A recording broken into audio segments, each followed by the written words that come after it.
Como suportar a solidão. Segunda parte. Comentário de Mari Persona.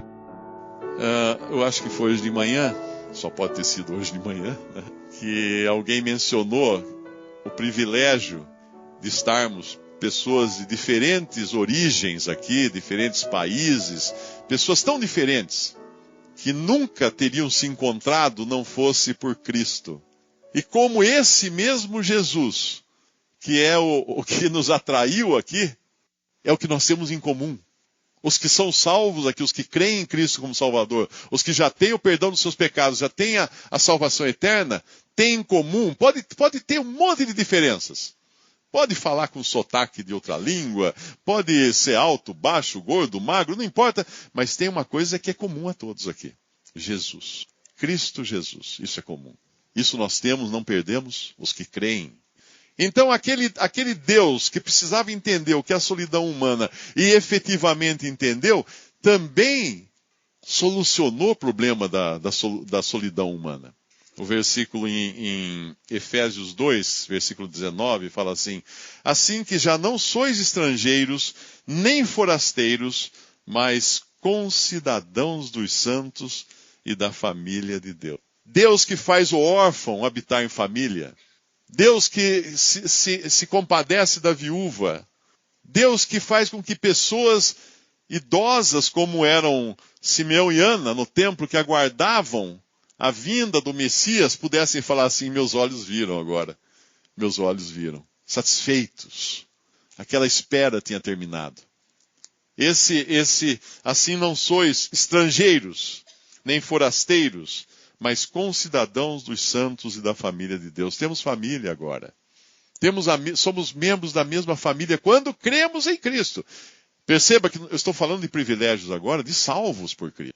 Porque antes de chegar a esse privilégio, é preciso primeiro reconhecer-se pecador, reconhecer-se mergulhado nas trevas do pecado, reconhecer e crer que Jesus na cruz do Calvário morreu para pagar os seus pecados ali, os seus, de você, ali na cruz. E que uma vez que você creia nele como seu Salvador, o juízo de Deus que caiu sobre ele fica valendo para você. Porque aí ele terá representado você na cruz, e Deus olhará para você agora através de Cristo, sem pecado, perfeitamente perdoado, seus pecados lavados completamente pelo sangue precioso que foi derramado uma vez naquele sacrifício lá na cruz. Não sois estrangeiros nem forasteiros, mas concidadãos dos santos e da família de Deus. Aí a solidão se dissipa, desde que aquilo que você pensa, aquilo com o que você ocupa o seu pensamento, aquilo com que você mais gosta de pensar, aquele que é o seu tema preferido para sonhar acordado, aquilo que lhe dá maior conforto e faz sua imaginação voar, desde que isso seja realmente o seu Deus, e não alguma pessoa ou algum relacionamento que tem data de validade para terminar. Que ninguém vai passar a vida inteira num relacionamento idílico, maravilhoso, que nunca vai acabar. Todos os relacionamentos acabam. Tudo aqui nessa terra acaba. Ou você acha que não? A gente sempre acha que o vizinho é que morre.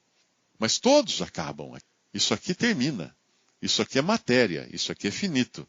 Mas as coisas infinitas são aquelas que Deus oferece. E o relacionamento infinito, permanente, eterno, é o relacionamento que Cristo agora oferece a você.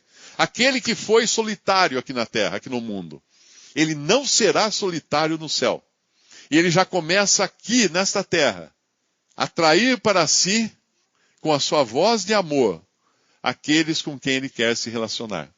Você quer atender esse convite? Você recebeu a sua mensagem de WhatsApp de Cristo, falando: vinde a mim? Você recebeu? Você ouviu a voz do Salvador para crer nele?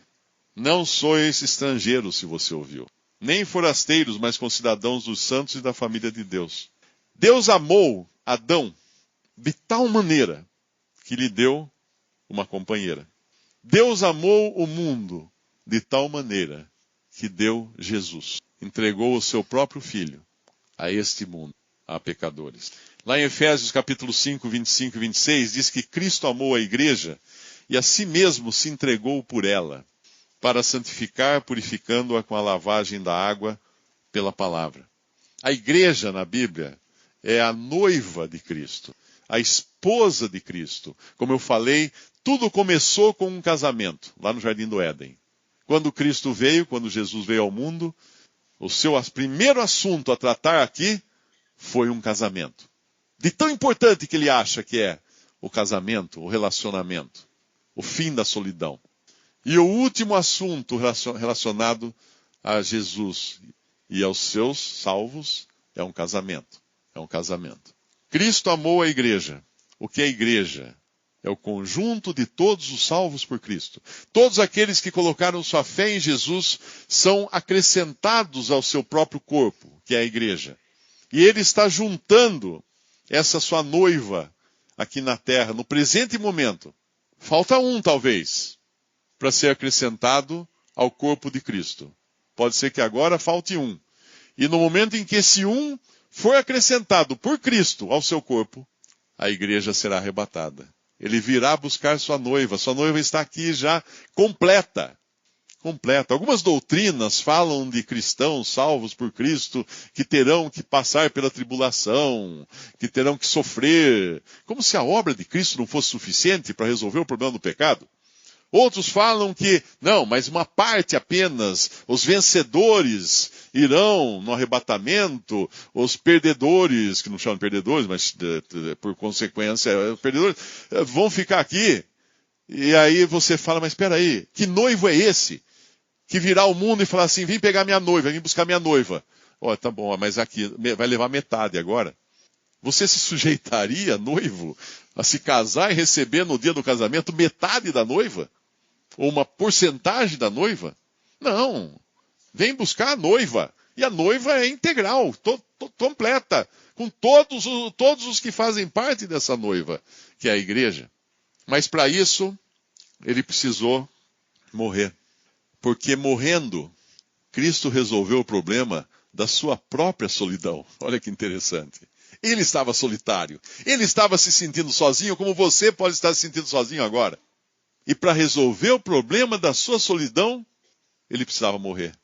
Estranho, não? Mas ele disse isso. Em João 12, 24. Na verdade vos digo que se o grão de trigo caindo na terra não morrer, fica ele só. Mas se morrer, dá muito fruto. E hoje Jesus não está só. Ele está acompanhado. Ele está acompanhado, ele está no céu. Os seus aqui na terra, que ainda não partiram para o céu, estão aguardando ele vir buscar. Os que já partiram estão em espírito, em alma e espírito no céu, porém também aguardando o momento da ressurreição de seus corpos, quando Cristo vier buscar a sua igreja e levar então todos os salvos, não apenas espíritos de salvos, mas corpo, espírito, alma e corpo. Inclusive é a ordem que a Bíblia sempre fala, ela nunca fala corpo, alma e espírito, sempre fala espírito, alma e corpo, porque o espírito é a parte mais nobre da nossa comunicação com Deus, a alma, a parte dos sentimentos, e o corpo, a nossa parte material. Mas seremos para sempre, depois de salvos, espírito, alma e corpo com Cristo no céu. Porque agora no céu, nesse exato momento, existe um homem. Não um ser etéreo, transparente, esfumaceando daqui para lá. Não, existe um homem.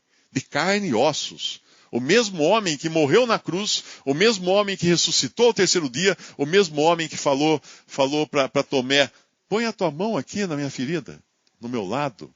Me dê peixe, me dê um favo de mel. Comeu na presença. Veja que eu não sou um fantasma, eu sou carne e ossos. E assim tem um homem no céu agora. E esse homem virá buscar seres humanos na terra. Salvos por ele, perdoados por ele, lavados por ele. Você faz parte desse grupo?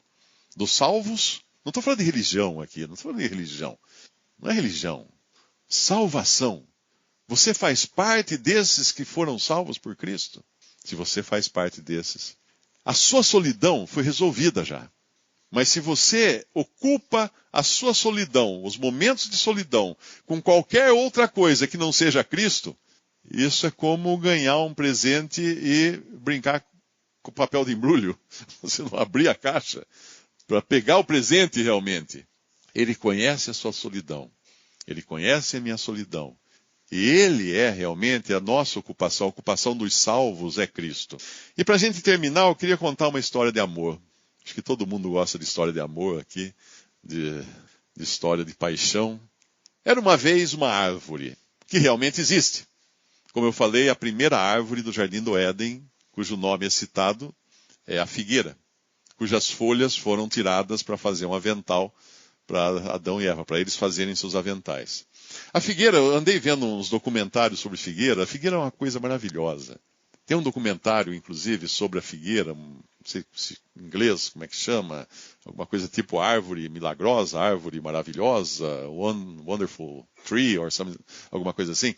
E ele mostra uma figueira na África, e eu vim aprender que a figueira é um ecossistema completo, da qual dependem inúmeros animais, aves, insetos, fungos, uma série de vida ali floresce na figueira. Macacos se alimentam de figos, girafas comem suas folhas, besouros entram no seu tronco, pica-pau faz lá seu ninho, tudo numa figueira.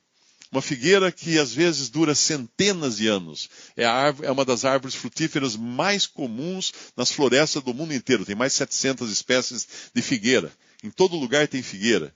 Elas são um pouco diferentes uma das outras, mas é a mais comum. E essa figueira é um caso interessante de amor, e principalmente de simbiose. Porque eu não sei se alguém aqui já comeu figo. Alguém aqui já comeu uma fruta chamada figo?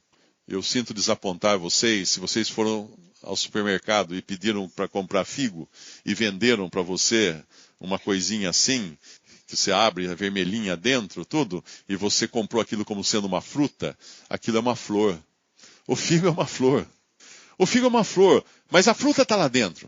E a fruta é pequenininha. Quando você comeu o figo, não tinha um crocante que fazia creque no dente? Aquele é o fruto. Aquele é o fruto. Mas tinha outras coisas lá dentro, porque sendo uma flor, e a flor é uma flor enrustida, uma flor virada para dentro, eu pergunto, como que ela vai ser polinizada? Todos nós aqui, quem não faltou na aula de biologia, sabe que uma árvore, um fruto, tem que a abelhinha ir lá polinizar a flor, né, para levar o pólen para outra árvore, e aí para outra flor, e assim as flores são fecundadas, as árvores, os frutos podem ser fecundados, polinizados. E como que polinizar? Aí que entra essa história de amor incrível. Existe uma vespa, de cuja existência a figueira de centenas de anos, frondosa, enorme, altíssima, depende de uma vespa de um tamanho que ela é capaz de passar pelo buraco de uma agulha grande. De tão pequenininha. Uma figueira de centenas de anos depende de uma vespinha que dura horas. Tem horas de vida. E essa vespinha vai voando, encontra um figo e começa a furar o figo.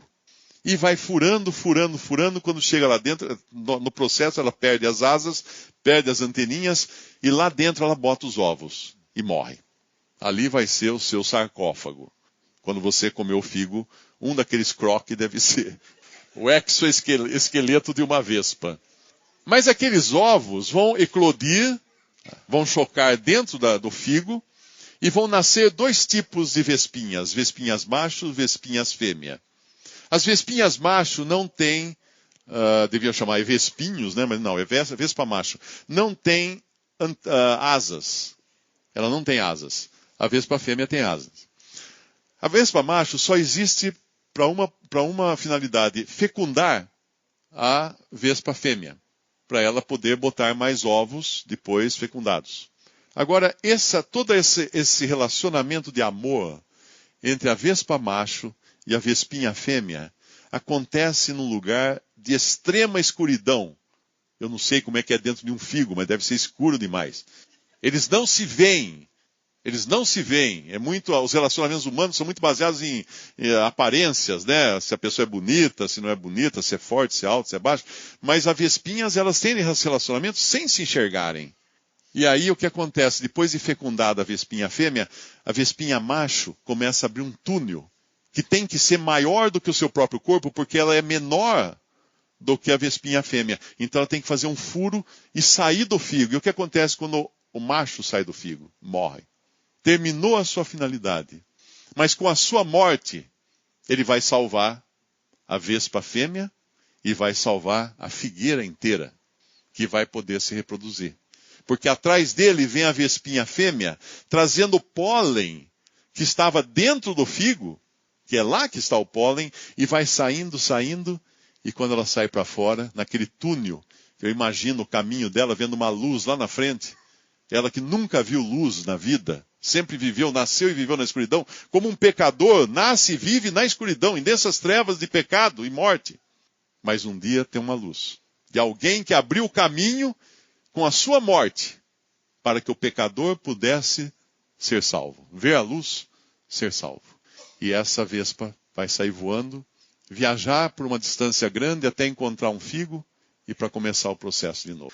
Eu pergunto, essa história de amor, parece que Deus coloca essas histórias na natureza, né, que Ele criou, todas elas dando uma pincelada do que o Senhor Jesus usou muitas histórias e parábolas falando de coisas desse mundo. A Bíblia toda fala, no Antigo Testamento as árvores conversam, as árvores batem palmas, então tem toda uma linguagem simbólica. Mas veja que história de amor, de um que morre para tirar a outra das trevas e para que ela tenha vida. Você já experimentou essa história de amor? Você já recebeu a Jesus como a solução da sua solidão? Ou você está procurando outro, ou outra, ou uma coisa qualquer que ocupe os seus pensamentos? Quando aquela frase que eu comecei e termino com ela, quando você não precisa pensar em nada, quando a sua mente não é distraída pelo ambiente em redor, aonde o seu pensamento vai? Com o que a sua mente costuma se ocupar? Em que você mais gosta de pensar? Qual o seu tema preferido para sonhar acordado? O que lhe dá maior conforto e faz sua imaginação voar? Isso é o seu Deus. A sua religião é aquilo que você faz com a sua solidão.